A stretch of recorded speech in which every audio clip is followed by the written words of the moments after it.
বর্ষা নামার আগেই ডেঙ্গু প্রতিরোধে সতর্ক হচ্ছে পৌরসভা। তাই মঙ্গলবার জেলা শাসকের নির্দেশে ডেঙ্গু বিজয় অভিযান নিয়ে পৌরসভার বিভিন্ন কর্মীদের নিয়ে একটি প্রশিক্ষণ শিবিরের আয়োজন করা হয়। এদিন ময়নাগুড়ি মারোয়ারি জনকল্যাণ সমিতি ভবনে এই শিবিরটি অনুষ্ঠিত হয়। এদিন উপস্থিত ছিলেন ময়নাগুড়ি পৌরসভার চেয়ারম্যান অনন্ত দেব অধিকারী, ভাইস চেয়ারম্যান মনোজ রায়, পৌরসভার বিভিন্ন ওয়ার্ডের কাউন্সিলর সহ পৌর দপ্তরের আধিকারিকরা। জানা গেছে বর্ষায় ডেঙ্গুর প্রকোপ বৃদ্ধি পেল তার আগেই ময়নাগুড়ি পৌরসভার দুটি ওয়ার্ডে ডেঙ্গু আক্রান্তের খবর পাওয়া গিয়েছে। তাই আগে থেকে সতর্কতা অবলম্বন করছে পৌরসভা। তাই জেলা শাসকের নির্দেশে পৌরসভার বিভিন্ন কর্মীদের নিয়ে এক দিবসীয় প্রশিক্ষণ শিবিরের আয়োজন করা হয় এদিন বলে জানা গেছে।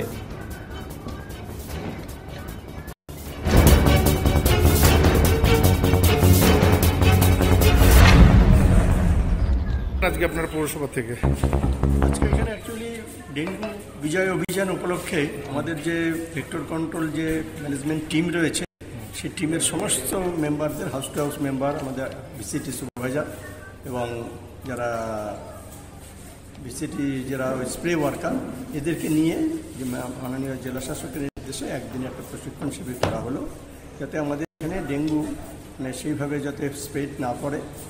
এবং তার জন্য এই প্রশিক্ষণ শিবিরে গত বছরও প্রশিক্ষণ আমরা দিয়েছি। এরা আপনারা ধর্মশালায় কি করলেন? আজকে দেখুন, মূলত যেহেতু বর্ষাকাল আসছে, বর্ষার আগেই ডেঙ্গু সচেতনতা বা ডেঙ্গু নিয়ে যে আমরা করে থাকি যাতে ডেঙ্গু না ছড়ায়, সেই বিষয়ে আমাদের যে হাউস টু হাউস সার্ভে যে টিম রয়েছে যারা করে তাদেরকে নিয়ে, এবং ভিসিটি যে রয়েছে ভিসিটি টিম সুপারভাইজার সহ তাদেরকে নিয়ে একটা এখানে কর্মশালা করা হলো। তাদেরকে মূলত ট্রেনিং একটা দেওয়া হলো যাতে ওরা আরও ভালো করে কাজটা আমাদের পৌরসভা এলাকায় করতে পারে। এমনিতেই এই সময়ে ডেঙ্গু হয় না ন্যাচারালি, কিন্তু বর্ষা হওয়ার আগেই আমাদের ময়নাগুড়ি মিউনিসিপ্যালিটিতে 10 এবং 11 নম্বর এই দুটো ওয়ার্ডে দুটো কেস ডেঙ্গু কেস ধরা পড়েছে।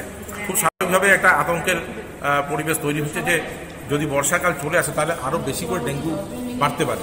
সেটা যাতে না বাড়ে, যাতে ডেঙ্গুকে কন্ট্রোল করা যায়, সেই কারণেই আজকের এই ট্রেনিং অত্যন্ত তাৎপর্যপূর্ণ ট্রেনিং।